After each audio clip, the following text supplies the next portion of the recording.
Hancur mobilnya.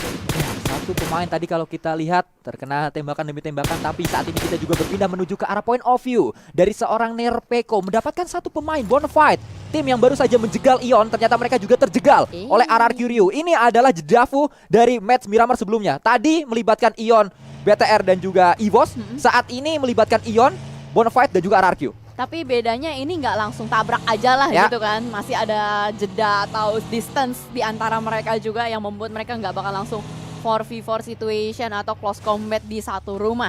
Tapi melihat tadi circle-nya menuju ke arah Los Leones terpantau sudah sangat padat merayap banget dari bagian bawah dan akhirnya pecah nih EVOS dan Onyx. Ya, ada satu fight yang dibuka oleh Redface. Memang pemain ini dari tadi sudah memantau, sudah mengincar adanya landak-landak kuning di area Lordron. Masih menahan, masih sabar dia sedari tadi Redface untuk melakukan tembakan dan akhirnya keluar juga peluru-pelurunya mendapatkan satu knockdown menuju ke arah pemain Onyx. Yap, dan sementara juga dari EVOS bakal langsung melakukan rotasi. Redface sedikit terlambat nampaknya di bagian belakang langsung berputar arah juga karena adanya GPX yang terus-menerus memberikan cegalan. Peluru-peluru panas dilontarkan ke arah bagian depan. KF masih selamat, Redface pun juga harusnya masih selamat sih. Ya, dan kalau kita lihat nampaknya Redface kurang bertanggung jawab tadi setelah melakukan tembakan, setelah nembak Onyx ditinggalin. Ditinggalin, memang kayak gitu. Hidup juga seperti itu, udah dipacarin ditinggalin.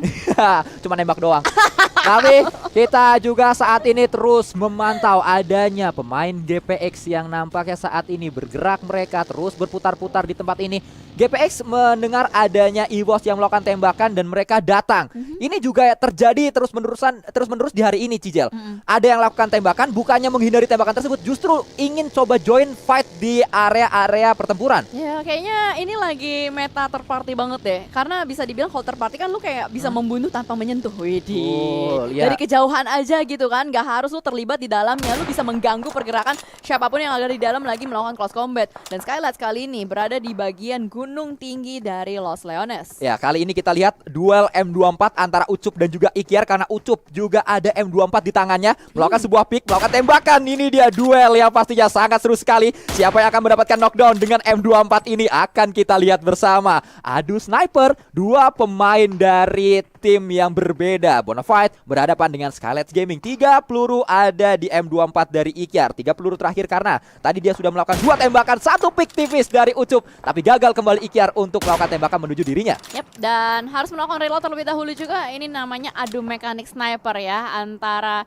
di atas dan di bawah juga. Tapi sementara juga kita bergeser ke arah yang berbeda. Kali ini NFT rontok satu persatu player-player yang sama halnya juga dengan Zone. Kayaknya udah mulai ada perpecahan juga di bagian luar sana. Wow, ini enak banget posisi dari Bigetron Red Alien. Satu playernya berada di bagian apartemen. Enak banget buat nyayurin orang-orang yang lagi berusaha untuk masuk ke dalam Los Leones. Ini akan menjadi match yang cukup panjang kalau menuju Los Leones ternyata tidak menuju ke area utara dari Los Leonesnya. Dan akan kita lihat perjuangan dari banyak tim di area LL untuk keluar dari kota tersebut. Ya, ini lagi-lagi circle yang ngeprank dan arah selatan ya, pintu masuk dari arah jam 6. Ini yang bakal ramai dan pastinya semuanya nggak mau tertumpuk di satu posisi yang sama. Gila, ini menggunakan bagi kayak gini sih gue paling deg-degan sih. Yang dibonceng sih yang paling deg-degan. Betul sekali, itulah kenapa tadi Yuhai mencoba untuk membuka scope terlebih dahulu, melihat apakah sebenarnya tempat yang dia incar ada orangnya atau tidak, tapi lengket sekali tembakan menuju ke arah Zuxi membuat dia tidak berdaya. Ada sebuah upaya revive, smoke defensif di pop up oleh pemain-pemain Bigetron Red Alien. Ini adalah duel antara dua tim yang pernah lolos ke PMGC tahun lalu. Dan bahkan kali ini dari GD berusaha untuk mendapatkan confirm elimination, tapi sulit nampaknya karena terlalu banyak obstacle dari teman-teman Bigetron Red Alliance. Terus dipantau pastinya, Booms tidak ingin kehilangan momentum tersebut. Tapi kalau kita lihat dari tempat yang berbeda, ternyata EVOS Reborn satu pemainnya sudah dipulangkan oleh Hexas dari Boom. Boom menjadi jegalan EVOS untuk match kali ini. Tapi revive sedang diupayakan, pastinya bisa berhasil karena tertutup tadi angle dari Hexas menuju ke arah pemain-pemain EVOS. Kita berpindah menuju ke area perkotaan Los Leones. Zone yang memang turunnya di sini, dari tadi mereka nggak keluar dari LL-nya. Sama halnya juga dengan Void yang ada di sekitaran mereka, tapi kali ini dari Onyx sedang berusaha untuk melakukan retake orang-orang yang ada di bagian bawah, tembakan ke arah atas dan mineral yang tumbang kali ini. Ya, sangat disayangkan mineral tadi terlalu lama untuk melakukan cook granat, bahkan terbuka sekali posisi badannya, tidak melakukan lean untuk melakukan tembakan sehingga dia mudah untuk didapatkan satu knock menuju ke arah tubuhnya dari tim Onyx. Tapi kita lihat juga ada pemain-pemain Zone yang lain tidak tinggal diam Zone untuk bisa membalaskan knockdown menuju ke arah Onyx, tapi Onyx cukup kuat di fight ini. Yap, dan Zone tersandwich kiri dan kanan. Ada Void juga yang siap sedia untuk melemparkan nets ke arah bagian depan, tapi ternyata dari Cleon pun sudah mulai mengeker juga adanya Void Alpha yang sedang berputar-putar di depan sana. sana. Reload terlebih dahulu, perlahan tapi pasti. Dan semuanya menumpuk di satu area yang sama, Sans. Ya, kita lihat saat ini Cleon bersiap pastinya. Alpha merupakan pemain yang mendapatkan elim paling banyak di hari yang kemarin, menjadi modal berharga yang dimiliki oleh Void, dan juga itulah alasan kenapa Void di hari ini bermain dengan sangat-sangat baik. Yap, bisa dibilang percaya diri, tapi ternyata Void lagi dan lagi nih. Connect ke arah satu player. Cleon di depan sana harus tertumbang, harus di revive terlebih dahulu juga, dan ada bakaran Molly, dan ini adalah sebuah waktu yang bisa dimanfaatkan oleh teman-teman Zone untuk mundur alon-alon ke arah bagian belakang, tapi Banyu juga akan berusaha untuk naik ke arah bagian atas, tapi ternyata kita bergeser kembali ke arah GPX dan EVOS. EVOS tersandwich kali ini, maksud saya terpisah pemain-pemainnya karena Lyzak ada di depan, KF ada di area belakang, dia sedang mencoba menuju ke arah pemain-pemain dari GPX, dan itu dia KF. Baru saya katakan akhirnya dia mendapatkan satu knock end pastinya akan coba diupayakan oleh seorang KF karena KF menjadi pemain terakhir dari EVOS. Ini yang terjadi, ini yang selalu dialami EVOS di akhir-akhir sebuah turnamen. Terlalu ngegas di awal dan di akhir-akhir mereka nampaknya cukup kelimpungan, Cijel. Wah, ini susah sih. First aid tinggal satu, mobil udah nggak ada. KF hanya bisa bertahan dan ngebaying time aja untuk sementara waktu. Mungkin bisa dibilang ini akan menjadi poin tambahan satu aja. Kecuali KF bisa tiba-tiba touchdown ke bagian depan tanpa ditembakin sama GPX. Ya, nggak boleh ini terulang lagi di match yang terakhir untuk pemain-pemain EVOS. Dan memang mereka harus mengikuti saran dari Junior Out tadi, karena dia mengatakan EVOS jangan terlalu banyak fight, mereka yang penting sampai late game dengan 4 pemain. Betul. Itu yang memang harus dilakukan untuk saat ini. Sulit. Lihat DPS-nya berusaha untuk mendapatkan elimination point dan tidak bisa, tidak berhasil. Macannya turun, sudah tusun. Ya, di posisi ke-16 ini bukanlah posisi yang harusnya dialami oleh tim yang sedang dalam pengejaran gelar juara. Kita ingat bersama bagaimana EVOS Reborn menjadi tim yang diolok-olok semua komunitas PUBG Mobile di season yang kemarin karena mereka gagal menuju ke arah PMPL, tapi di season kali ini mereka menjadi tim yang berada di pengejaran gelar juara. Bangkit harusnya EVOS di match yang terakhir. Berarti hanya ada satu kesempatan terakhir untuk EVOS. So let's go teman-teman yang lagi nonton.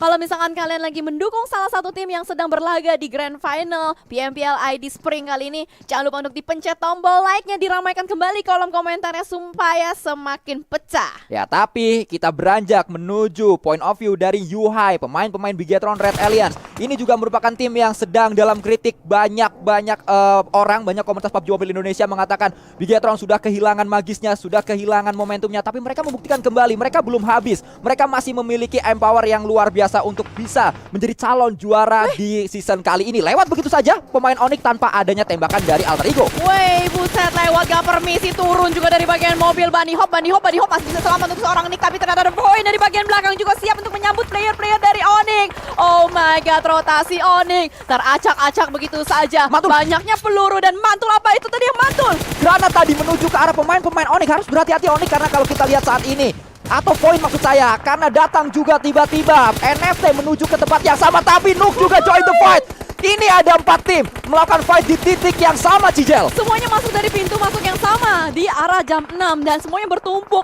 Ini stacking up semua dan membuat banyak sekali mangsa enak yang bisa didapatkan oleh tim yang udah masuk duluan di bagian dalam. Ya, itu dia yang terjadi. Semuanya berusaha untuk bisa masuk menuju ke area circle-nya. Tidak banyak tempat yang bisa dimainkan karena terbuka sekali posisi-posisinya. Tapi Nux kembali menjadi ninja justru yang mendapatkan satu ninja dari tim Victim 365. Kakashi is real kali ini. Nux mungkin akan bangkit sebentar lagi juga, masih berusaha untuk mencari pundi-pundi elimination kembali. Dan Ion Misery masih bertahan di balik sebuah kontainer, belum ketahuan sama sekali, menahan stepnya. Sabar, tenang, biarin aja Zone gerak duluan. Ya, terus kita lihat saat ini permainan yang dimainkan oleh pemain-pemain Ion, meninggalkan Misery di belakang, mengirimkan Genfos untuk bisa mendobrak pertahanan lawan-lawannya. Ini yang coba dilakukan oleh pemain-pemain Ion dan ternyata Genfos gagal. Hanya berharap menuju ke arah Misery yang di belakang, dan lagi-lagi penjegalnya adalah pemain yang sama, datang dari tempat yang sama, dari tim yang sama, Nux dari Bonafide. Rumah yang dipilih sebagai checkpoint dari Bonafide ini benar-benar nikmat banget. Mereka bisa dapetin banyak sekali elimination dari bagian bawah dan Misery pun tumbang. Klasemen atas berguncang kembali, Sanskoy. Hanya tinggal Bigetron Red Alliance yang bertahan dari top 3 yang berada di klasemen sementara. Tapi Kean juga nampaknya ingin membuat timnya, ingin membuat Victim 365 bangkit di penghujung dari gelaran Grand Final kali ini, karena mulai ingin mencoba menginisiasikan sebuah fight menuju ke arah pemain-pemain Bonafide, menuju ke area depan, maju bersama-sama kali ini walaupun satu tumbang dan lagi-lagi Nox yang menjadi pemain yang paling mengganggu di match ini. Benar-benar mengganggu loh. Dari tadi siapapun yang gerak di depan dia ditembakin. Dan kali ini zonanya tidak berada di bagian Bonafide. Mereka juga harus turun dari tempat yang sedari tadi sudah mereka tempati, sudah harus nyaman, sudah harus keluar dari zona nyaman. Dan bahkan kali dari V365 juga berhasil untuk melakukan revive. Dan bahkan ada sebuah nades yang lagi dikokang, cukup matang, digagalkan. Ya sangat disayangkan tadi Hades tidak melakukan sebuah lemparan granat dan juga area bawah karena ternyata dia sadar masih ada pemain-pemain dari Bonafide di area rumah Dewa kali ini. Terus diincar, terus dicari. Ceta menjadi yang terakhir di area ini. Ceta mendapatkan satu, mencoba untuk mendapatkan yang kedua, ternyata gagal karena ada tembakan. Balasan dari Kean cukup sakit. Wow, Victim 365 kayaknya balas dendam ya setelah game yang dimana mereka terlalu banyak orang-orang yang dipulangkan terlalu cepat dan mereka berhasil untuk sampai ke late game lengkap dengan 4 playernya. Dan Bigetron Red Aliens juga lagi dihujani peluru oleh player-player dari Genesis Dogma. Ya terus kita lihat, terus kita saksikan saat ini. Sama-sama kita menjadi saksi dari fight demi fight yang terjadi. Bigetron, satu pemain tumbang Hades menjadi pemeran antagonis untuk Bigetron dan membuat top 3 kali ini tidak ada yang nyaman di match yang keempat. Dominating untuk Genesis Dogma, malah yang di papan bawah lagi mengamuk kali ini seorang Satar headshot menuju ke arah bagian depan. Akhirnya Satar mengamuk kembali juga dengan mininya tapping-tapping ke arah bagian depan. Picky picks di pick dan ternyata Hades masih selamat di spray down, bergeser lagi ke Victim 365. Terlalu banyak fight sampai puyeng. Ya terus kita lihat bagaimana Victim masih berusaha untuk bisa masuk menuju ke arah defensif dari lawan-lawannya, tapi ternyata Zuxi kembali menjadi hero untuk Bigetron Red Aliens. Dia menjadi pemain terakhir mencoba untuk membakar satu pemain dari Genesis Dogma. Satar akan dibakar oleh Zuxi, tapi Blue Zone juga mulai ikut campur dari fight yang terjadi, berhasil untuk mencuri satu elimination setidaknya. Mencoba untuk mendapatkan dua, ternyata bisa. Akankah bisa mendapatkan yang ketiga kali ini? Tembakan demi tembakan terus dilakukan oleh seorang Zuxi, tapi sakit sekali Blue Zone-nya. Oh no, Bigetron Red Aliens juga sudah dipulangkan. Blue Zone yang terlalu menyakitkan nampaknya menjegal perjalanan banyak sekali tim papan atas. Dan sementara itu dari Genesis Dogma masih dengan Daybot dan juga Booms berusaha untuk bergerak maju dari bagian bawah. Dan Swavel berusaha untuk bersembunyi, tidak bisa. Ferguson kelihatan bokongnya dan ditembakin. Ya terlalu mudah untuk Daybot tadi mendapatkan satu pemain NFT tanpa perlawanan. Genesis Dogma mendapatkan kembali area circle mereka, bahkan tidak hanya circle yang mereka dapatkan, ada sebuah crate yang bisa mereka looting saat ini. RRQ masih lengkap dengan 4 pemain, Boom pun sama. Serigala ini masih lengkap dengan 4 pemainnya berada di satu tempat yang sama. Wow, ini seru banget ya. Atas, bawah, kiri, kanan semuanya ada 4 tim yang berbeda. Berarti mereka semua harus berputar otak gimana caranya mereka bisa masuk ke arah bagian depan. Dan ini bisa dibilang kalau untuk Aura mereka harus nyebrang ke arah bagian depan. Tapi RRQ masih lengkap dengan 4 player, tapi mereka juga harus keluar. Kita nanti seperti apa setup dari masing-masing tim untuk reach out ke zonanya. Ya, RRQ pastinya mereka memiliki target. PMPLCA menjadi target mereka. Slot langsung menjadi target dari RRQ Ryu untuk setiap matchnya atau untuk di akhir PMPL kali ini. Masih ada kesempatan kalau RRQ bisa mendapatkan WWCD di match ini. Dan kalau kita lihat saat ini fight sudah mulai pecah. Satu knock didapatkan Asa kembali. Mendapatkan sebuah momentum menuju ke arah lawan-lawannya. Jaden akan coba ditembakin kali ini, tapi tidak hanya Jaden tapi Boom juga melakukan tembakan. Dan ada balasan, terlalu sakit menuju ke arah dirinya. Boom tumbang karena bosku melakukan tembakan. Gila-gila cross angle shot terjadi di berbagai macam arah dan Hans Mori berusaha untuk menjadi last man standing, bertahan, melakukan healing terlebih dahulu juga. Posisinya udah terjepit, dipaksa maju oleh Blue Zone. Hans Mori maju ke arah bagian depan berusaha untuk mengamankan satu, berhasil untuk mendapatkan satu, belum ditembakin juga sama RRQ dan akhirnya itu dia akhir dari Aura.